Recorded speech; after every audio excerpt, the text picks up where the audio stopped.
Game Woven is now proudly part of the One Shot Network. Check out other great podcasts at oneshotpodcast.com.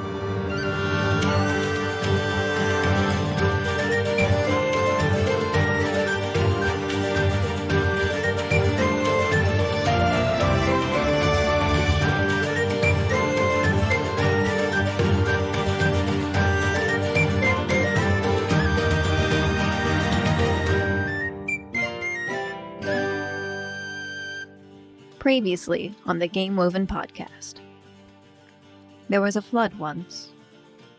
This is not the story of the flood. A king in green came from a distant land to the cradle of the twins. In his hand was a staff, its forked top made into a slingshot.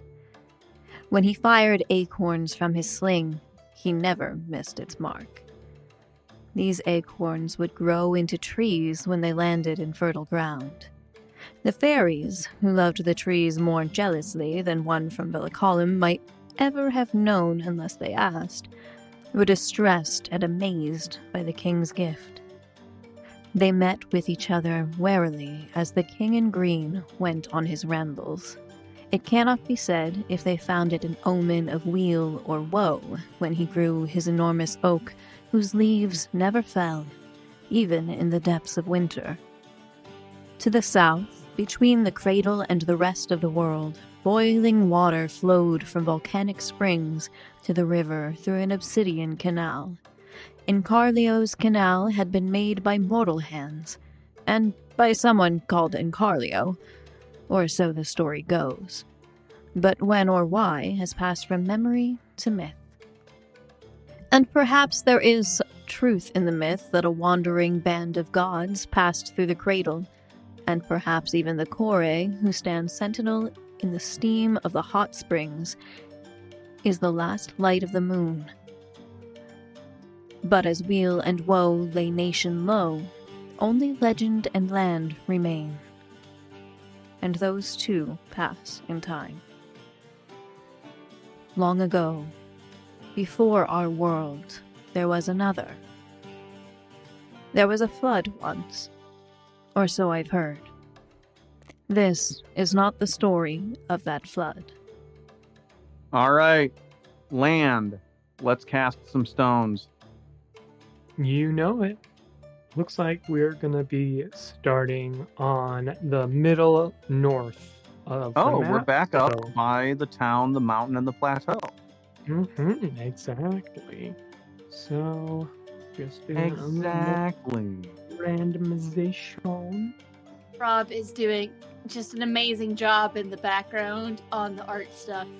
A lot of doodling. Just great. Yeah, Wonderful that's my job. whole job. I'm literally the game rules tell me to never stop drawing. And every time I see something new crop up, I always want to be like, what is that? And there's, don't bother. And We Rob don't know. every time is like, you haven't gone there It's like yet. we don't know Yeah. yet. I mean, that's the thing. I've started to take bigger swings. The first time I was like, I'm going to keep it abstract. I'll draw like nature kind of stuff. And today I'm like, I'm going to draw fire and an eyeball. Yeah. Yeah, there's just an eyeball. Yeah, we don't know what that eyeball is there to represent or show from. It's Anyway, just a little guy peeking onto the map. And by little, I mean gigantic. I was going to say. All right, legend. Okay. We're back I in the north central. Yeah, I already flipped the coin. We got heads again. I pulled open page 45, which is the best page, because in very big print, it says, "Do not feed the frog."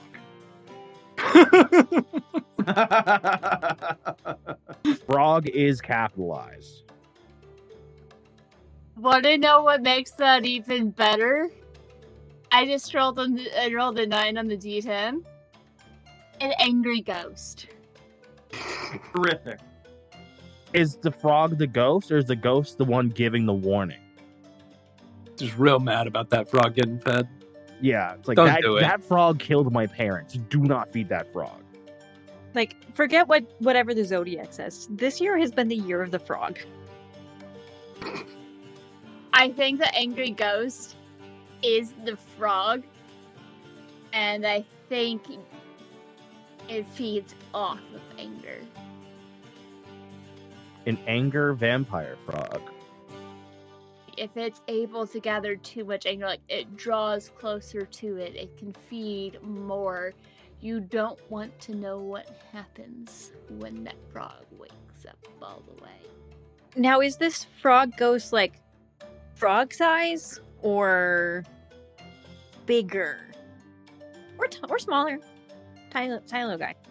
I think it depends. Depends on how well fed it is. Yeah, I also think I might change it. So, like, there's a frog ghost that gives the warning, but there's something else in the general area where I'm imagining where Rob is drawing the squiggles or this thing that kind of looks like a... Is that supposed to be a head and these are ribs? There's like a little Tell me, thing that what is kind it? of looks... We're making a landmark. There's a lot of squiggles. You got to be more specific. So up near the mesa, there's the little lines, and then there's the thing that kind of looks like a skull. Hey Lex, are you cool with that being the frog that we don't need to feed? Yeah, sure. Let's not feed the giant frog skeleton. That's a good idea. Yeah, and there's just this ghost that whenever people, like, no one knows what it means to feed the frog, but every once in a while you'll just see this frog ghost, like, don't feed the frog. I want people who know about this giant amphibious being to talk to people in Tarsig who are witnessing the Leviathan. Well, and it's funny because in the north, at the very top of the river, we have a giant frog megafauna skeleton. And all the way to the south,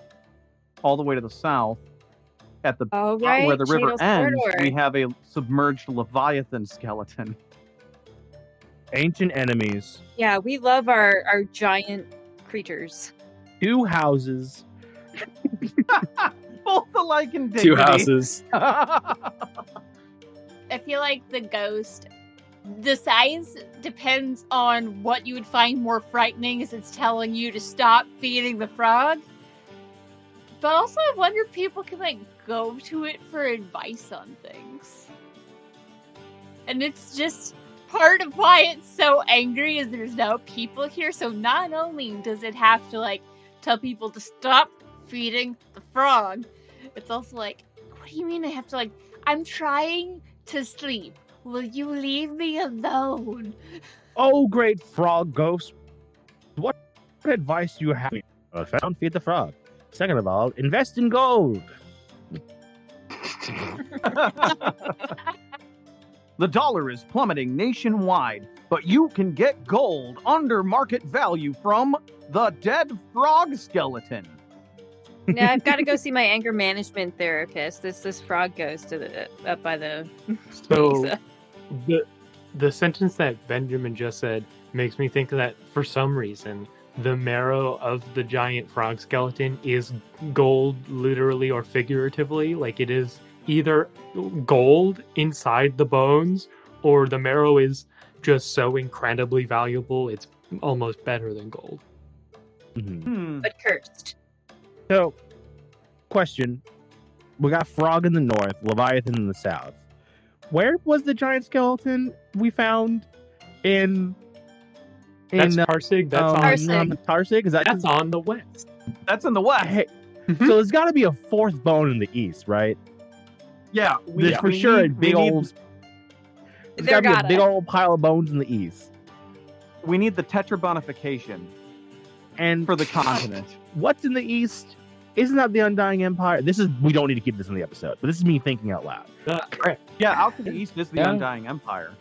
They got a big bones. They got some large bone thing going on over there. They got a big skeleton. But maybe we'll explore that in another arc. Yeah. Oh, absolutely. We can't not explore the big skeleton. We can dance. Yeah, this keeps happening. It can't be coincidence. Yeah, we gotta explore the 4 dead titans of our continent we named that was like Horseville. I don't remember what we call it. Horse? It has equine in the name. And there was something about it. Remember we were talking about it and we said, whatever we do, there's no horses. And I mentioned the fact that Antarctica literally translates as not there. Norequis. Oh, Norequis. yeah. I'm not Norequis, crazy. that's right. I'm Correct. not fucking crazy. No, you're not crazy. Oh, wow. Yeah, all right. I know our lore, asterisk. Yeah, the problem is our lore keeps coming from joke bits. Yes. Like the bucket. I don't understand how that's a problem. It makes it harder to remember when you're just riffing. True. Which bit did Fair we enough. make canon? Because I remember jokes better than I remember information.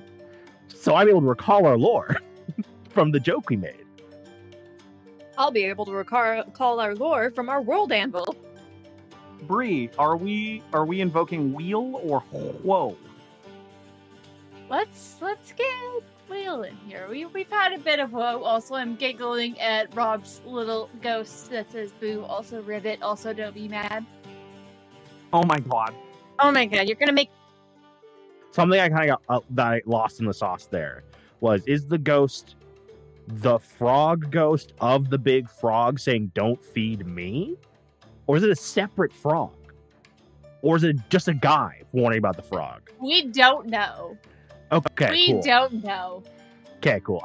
The prevailing theory is that it is the whatever this massive things was only child, the ghost of that. Like this is like the descendant of whatever the skeleton is, being like, hey, don't feed it. Don't feed my progenitor. That'd be bad. Yes, do not feed the long dead frog titan Irivor, Toad of the North, devourer of anger and quasher of bloodlines. You say that as a bit that is going to become canon. that's how this works. Here's my thing. Is we have this giant frog thing who apparently we don't want to make angry. And beneath this entire region is a massive volcano that, if it erupted, would make the entire world die. Those are probably unrelated, right? And the fact that Probably, and the fact absolutely. that some ancient civilization did an extremely hard thing to like siphon hot water away from this, like from these hot springs, presumably venting heat. The super volcano of Kor has nothing to do with Irivor, the obsidian toad. Fully disconnected. Or the obsidian. I think it's silly to think that those two things are connected. I I think think that's there's ridiculous. just something about this region, could be the fact that it's the source of this mystical, magical river or whatever, that just draws these sort of things to it. Exactly. Yeah, it's coincidence. And it's not that. Yeah, it's totally nothing weird here. Nothing to see here. Yeah. Irivor, the obsidian toad, devourer of crowns, and ender of nations has nothing to do with the super volcano. Especially the fact that there's a super volcano next to a forest, next to a desert, next to a... What's funny is when you face Eye of War, its title changes every time you reduce one of its health bars. Yeah. Yeah, Irivor, the gluttonous, king of all fairies, envoy of the end. I do like Irivor, the fucking frog leviathan. That's outstanding. I think Irivor translates like from whatever ancient language as just the last thing. I mean, Irivor is literally Latin for anger eater. Hmm. It makes sense. Yeah. Wrath devourer. Madness muncher. I like making random, deeply cursed things. Oh no. Irivor. Upsetty spaghetti. Oh boy. Okay, all right. Let's get wheel going. Sorry. I have chosen my tarot deck. So let's see what we have. And because I am doing a different deck every time, so they're nice and pre-shuffled, and because I can, there could be repeats. Who knows? So we have Temperance, the Empress, and the Fool. Ooh. Three major. All major arcana. Let's go. Okay. I know those from Persona.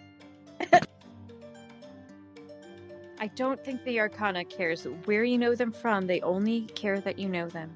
Thank you, Igor. Temperance. Ooh, interesting. The omen for temperance is the Holy Grail is found. The fuck? The Holy Grail is found. Whatever the equivalent of the Holy Grail in this world is found. Hey, where's this place in relation to Dalatheria?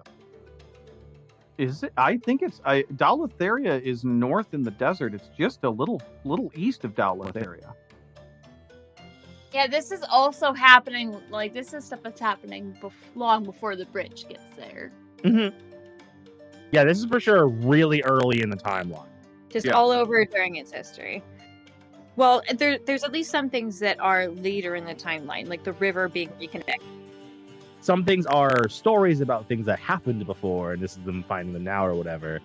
But I think, like, at the core, this place is old. Yeah.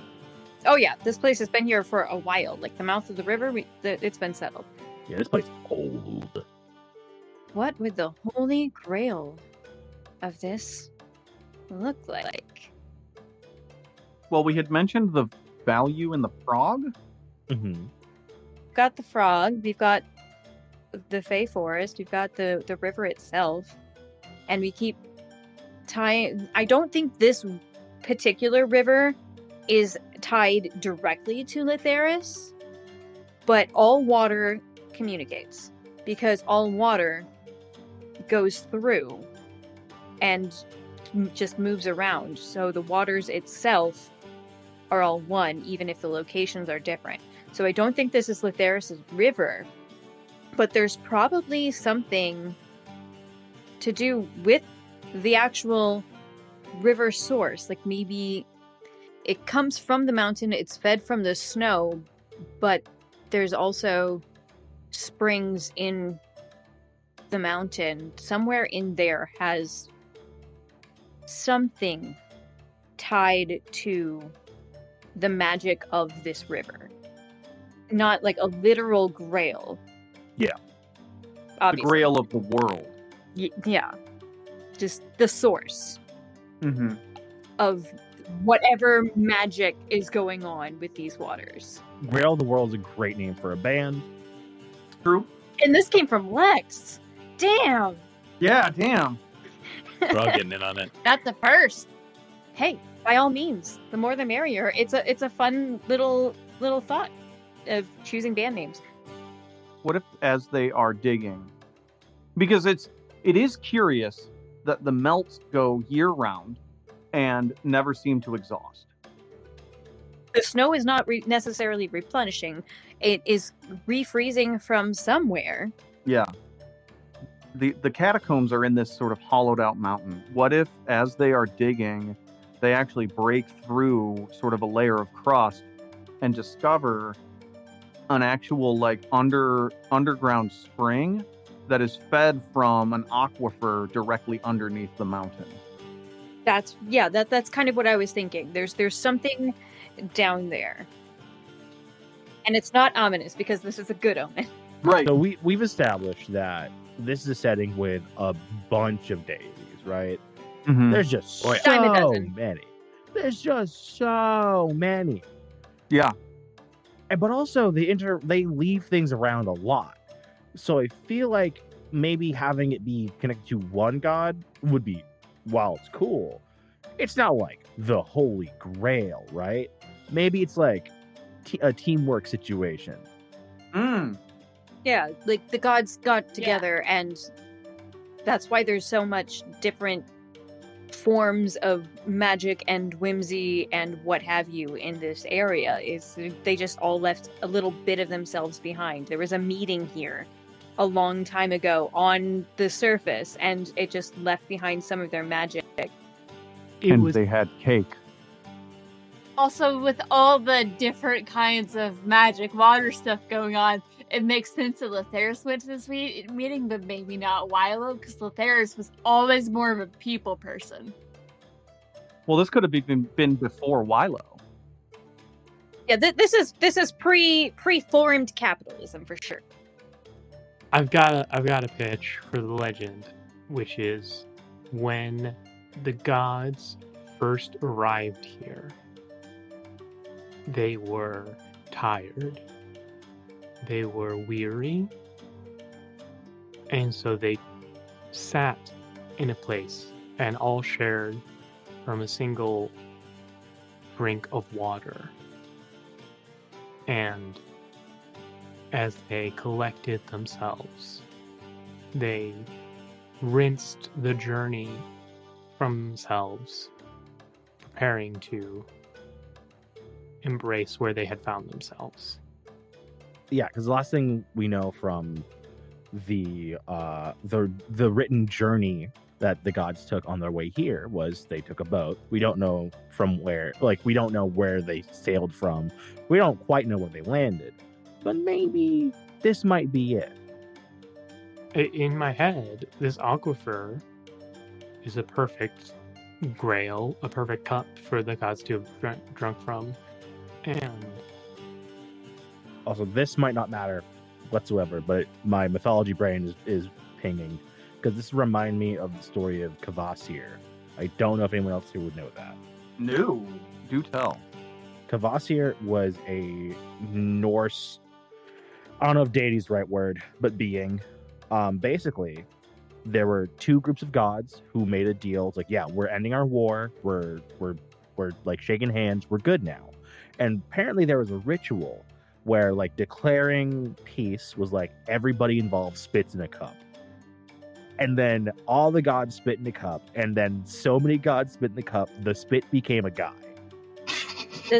I know this. Yes.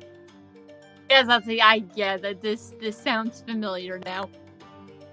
What did the guy do? Who was the guy? Oh, he became like the god of like knowledge and like wisdom, and just kind of traveled around teaching people.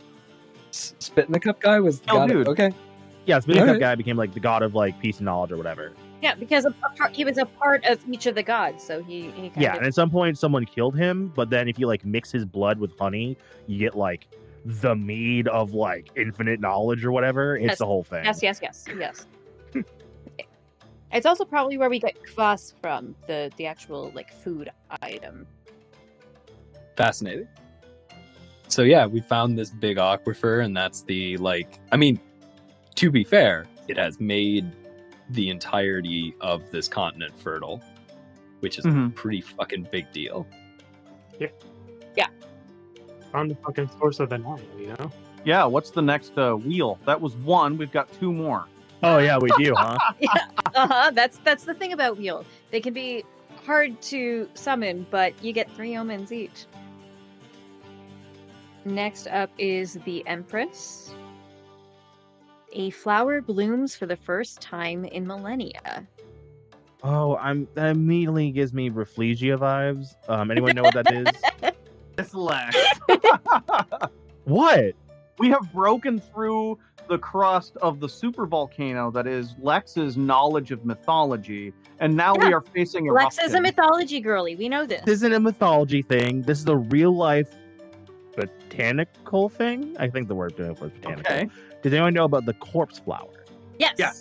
Absolutely. Rafflesia is the proper name of the corpse flower, if I'm thinking of the right name. For those who don't know what a corpse flower is a flower that blooms very rarely. So getting to watch it bloom, because it also blooms like pretty quickly in front of you. So getting to watch it bloom is like an event for people. The only problem is it smells like a rotting corpse when it blooms.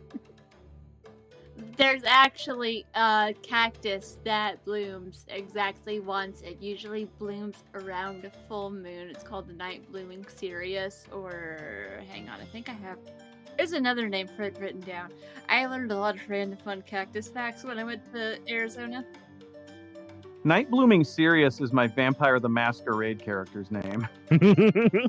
Yeah, it's night blooming cereus or queen of the night. It blooms exactly once, usually around full moon. So, Em, it's your portent. What's tickling your brain noodles? All I know is the eye is calling to me. Oh yeah. That little eye down in the southeast corner. Mhm. But do I want it to be a literal flower or a medical metaphorical one, Mhm. It can be both. or both? Mhm. Both is good. A flower blooms for the first time in millennia. See, all I see is an eye, and I do love me some eye imagery. You know that I have thoughts, but I'm letting you go for it. And if you wanna tap me for ideas, I have a thought. Give it. It might give me a jumping off point. Ben, you missed Okay. absolutely nothing. Got it. Last time you said it was a fountain cries starlight or something, and for some reason my brain made it a man. So did Thad's. Yeah, the same metaphor way that this is like a person, and this is them. A flower blooms for the first time in millennia. It's someone who is for the first time in their whole lives has a moment of true self-expression that they've never had the chance to partake in. That is something we haven't touched on a lot here, is necessarily the people. Yeah, and also with the blooming for the first time in millennia, if it's the first time this is happening for that person, how long do these people live? It depends on if millennia is also metaphorical or literal. I feel like millennia is literal in this. Yeah, that's fair. I mean, but also, like, the first time any person has expressed themselves this way or this truly in this place in millennia, right? Yeah. What did you? What were you, Are we talking like the emergence of an art form, or are Maybe. Thad, what were you gonna say? It's always more interesting to me to have more like people. So like this is the first time in forever, but they still only live, a normal human lifespan. But that's table decision. Well, and it could also be metaphorical. Like, so in the Bible, they talk about how like this guy lived for 800 years and then died, and then begat this guy, and then that died. But sometimes you can interpret that as like this is the family line that lived 800 years, and then they begat this new family line. Like, it could. There's a lot of like different ways you can think about what a millennium is when you're talking about like histories and legends. You know. Also, this is a society which has embraced having memories from their ancestors. So I Yeah. would not be surprised True. if there are people So you live on past your death already. in my head. It would not be abnormal for someone to say, I am just a continuation of the first Mhm. person who's in my family, whose memories were washed away. That's a literal thing of Blood Angels lore from 40K. Is that like Oops. they've got a thing where if they eat the I think it's the brain of somebody else, they like can take on their memories, and so there's like battle honors for these like 10,000-year-old soldiers, and it's just like when the next person gets promoted into that spot, the next guy in line like assumes his identity, takes on all of his memories, and so like to have that, like they manage to somehow pass down institutional knowledge is like, and I think that's cool. I don't think that's gross or horrifying necessarily, but it's That's definitely a hardcore. thing to play with. Well, it doesn't have to be horrifying. That's for, We're in what- wheel. This is Yeah. a good thing. Yeah, it depends on how you look at it. Also, I'm gonna probably go back to the fairies now. Is what I'm gonna end Fairies up doing with good. this. Are you secretly a fairy girly? Is that what I'm learning? Hey, busted. I love fae and elven things. I love nature and druids and Let us. I know you mentioned elves before. I didn't know you were a fae enjoyer. Now I know. I love a lot of things. But I'm thinking, because I can, could be the next step of the fairies, because they've been starting to learn to communicate.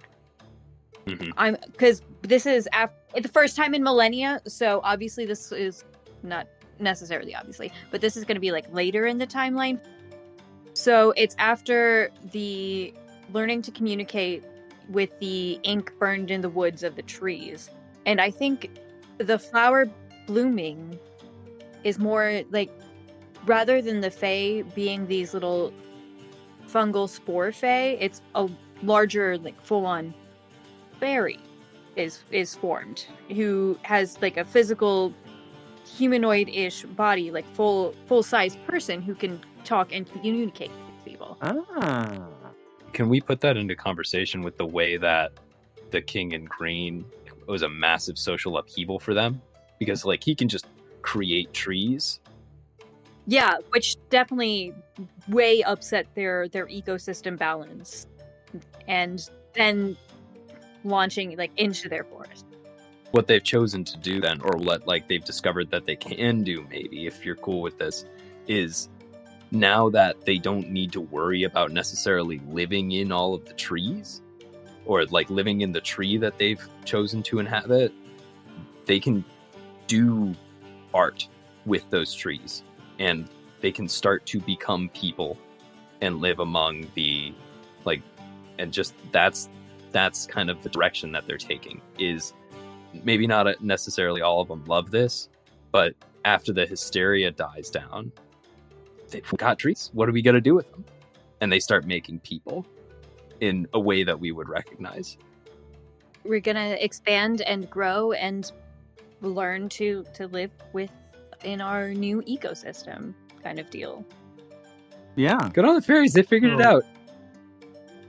The wandering Well, they pulled them. They're magical trees. Clearly, they're magical trees. So they pull the magic from the trees. Oh, that's not. Also, just had a thought. This is another thing that doesn't have to stay in the thing, but I'm just thinking about our lore here because we keep making things that make me think. How dare we? Yeah. So the way that we established fairies propagate is they possess a tree, make it walk somewhere, and then rots, and more fairies come out. Plant possessing tree. I mean, like fungal guys possessing tree. We also have Verdreen, which is plant in a guy. Is that like humans and fairies like high-fiving, and that's where Verdreen happened? I was literally gonna say, combining this and eyeball, the flower blooming, it's like the first proto Verdreen, which is when we hollowed out a tree and made it move. But these human things all move on their own. That's way less work. We just take over the inner sides of that. The fairies gaining Mhm. more of a physical form, kind of deal, in a not creepy way. Yeah, so the Wandering Woods decide to go for a stroll out of the woods. And we've had more than a few things with the Verdreen that could theoretically be kind of horrifying, but we have pulled away from that and just been like a few other places where we've done that, where it's like, no, actually, this is beautiful because they have done, like, this is the thing that they do. And I think that this is a neat, like, we're really, it's coming together. Yeah. I mean, like, Yeah, grafting doesn't harm the plants if you do it carefully and well. Mhm. yeah, like if you describe it in a certain way, it could be horrifying and disgusting. But in another way, it's like this is like the start of the Verdreen, which is a whole new kind of life, right? A whole new kind of symbiosis. It's a evolution, and it's not one that like stops people from living or threatens them. It's one that ultimately grows that experience. That being said, if we're thinking in like sort of the fantasy sword and sorcery, like, you know, new types of monsters type of thing, there likely is a type of fairy that discovers this and makes a connection like, we can possess trees and make them move. What if we possess people? And now we have like evil fungal nasty fairies. There's not a lot of them, but like that's a thing that could Oh yeah, possibly that definitely Mhm. exists. It's just not the majority right now. No, not even close. I was going to pitch what if part of what starts this is someone dies in the woods and the body like isn't found or isn't removed, like maybe they just kind of like wandered in there and something happened, like nothing nefarious, but bodies decompose and these fae are fungal. That's how they figured it out.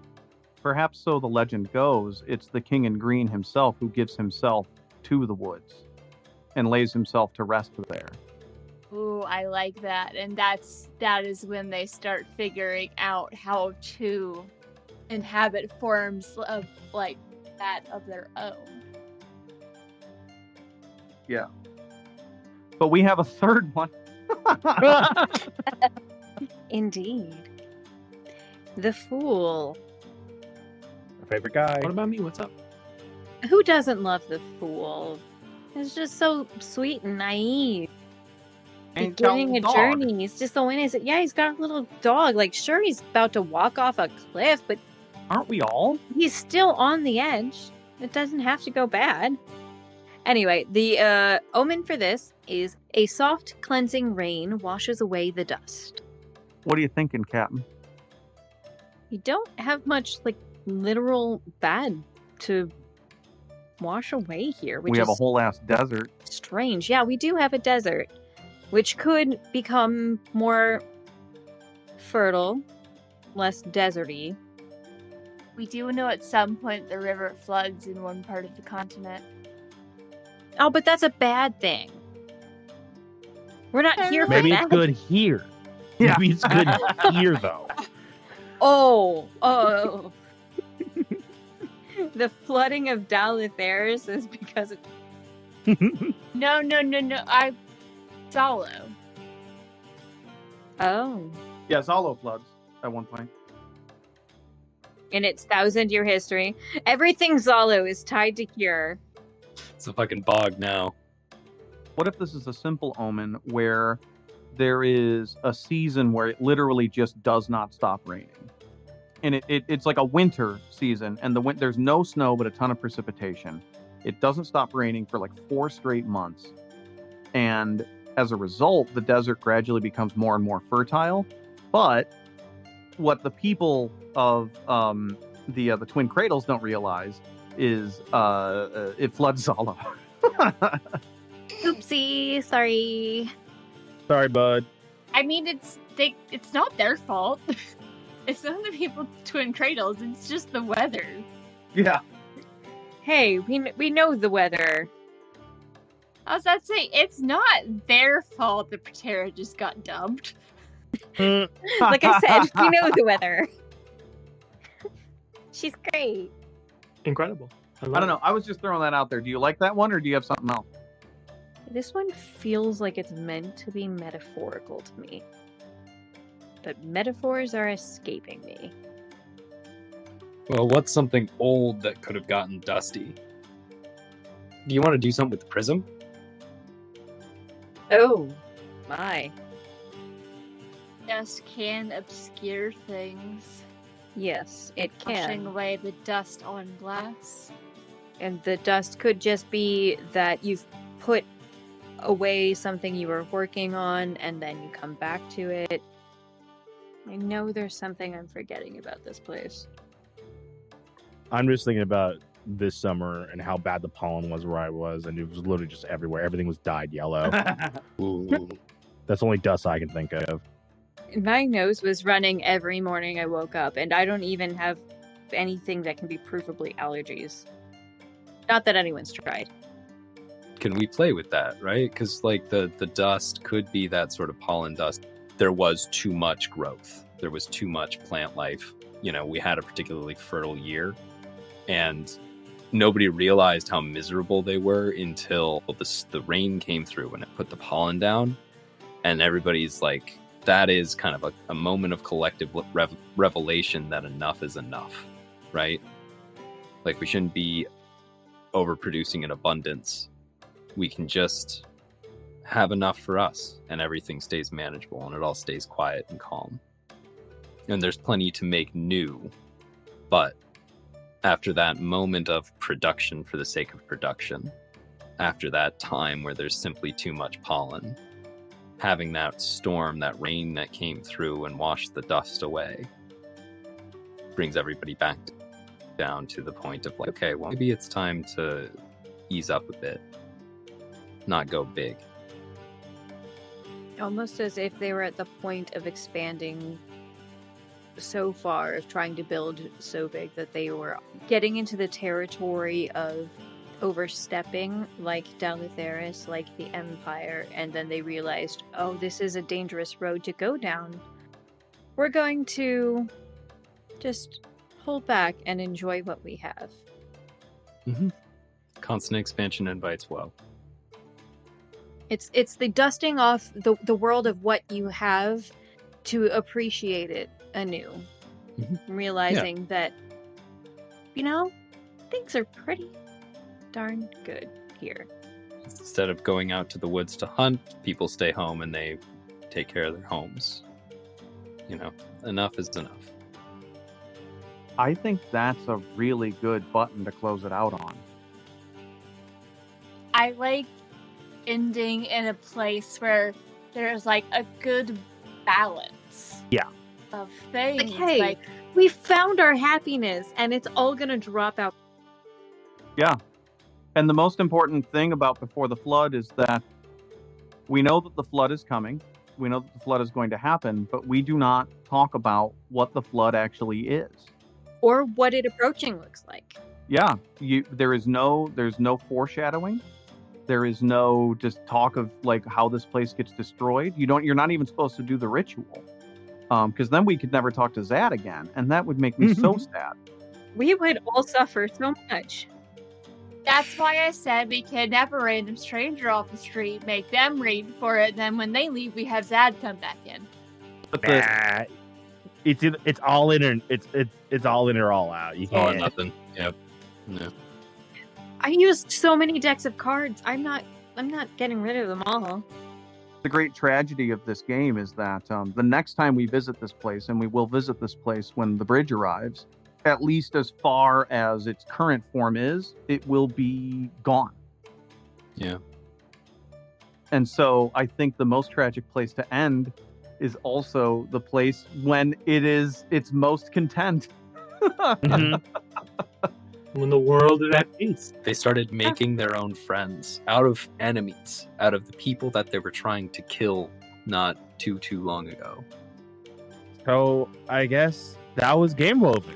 That was Game Woven. That Yeah. was Before the Flood. Thank you all for listening. This game is amazing. I love this game. This is a great game. So good. Go find it. Go look it up. We're going to have the links for all of it in the deal. For God's sake, go buy it. This is a joy. This is an absolute pleasure. We lost our minds over it. Yeah. I was gonna say we are for sure gonna play it again on our own time. Oh yeah, Just like Oh, Oh, absolutely. yeah. please. Oh, please. Emily, we Yeah. got to get the home table together and throw this out with like the big piece of butcher paper and have you Oh, doodling the whole yeah. time. You know what I'm saying? Like, yeah, we got to do. So this game's amazing. This is Yes. wonderful. There was a lot of hype around it, especially during the campaign. The hype is not a lie. This is one of the most unique world building experiences I think any of us have ever done, and we Mhm. that's what we do on this show. So. Yeah, that's her whole thing. Yeah, definitely certified weaving. So thank you all. Yeah. This was You Game gotta get Woven. that sticker made.